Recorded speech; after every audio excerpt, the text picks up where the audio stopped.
A couple offhand thoughts on 1991's Scary Movie. First of all, it's not.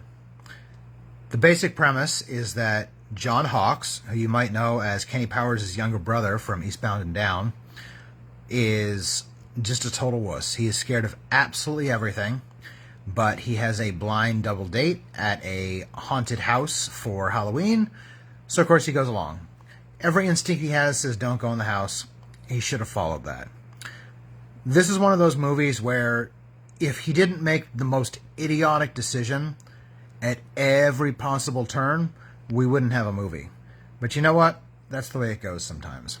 Now, my major problem with the movie is that really nothing happens. It's just Lauren overreacting to pretty much everything while slowly losing his mind to fear to the point where he is literally lashing out at shadows.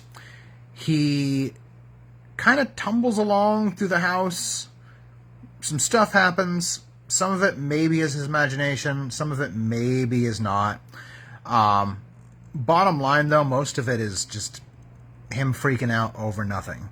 There is something going on, but we're not really sure what or whether or not it is actually happening. I will give the movie credit for that. It is fairly subtle. By the time the movie ends, I was pretty much convinced that everything that happened was in Lauren's head. I won't spoil anything just in case you do see it, but something happens, someone does die, it's totally Lauren's fault because he freaked out.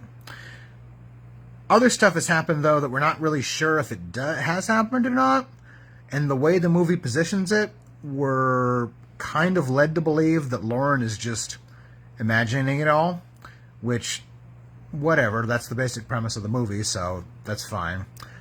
I will say this, at the very end of the movie, I was prepared to be disappointed. In fact, right up until like the last 10 seconds, I was disappointed.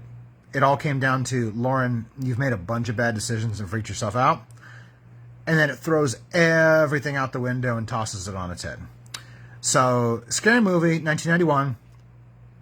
Be prepared for a slog. It's only an hour and 20 minutes. Really nothing happens for like the first 55 minutes. By the end, I was glad it was over. Last 10 seconds, we got a twist I did not see coming, and I did appreciate that. So I don't regret watching it. I can't honestly recommend it, but if you do go ahead and watch it, it's on Tubi. Go ahead. It's free. It's an hour and 20 minutes of your life. What have you got to lose?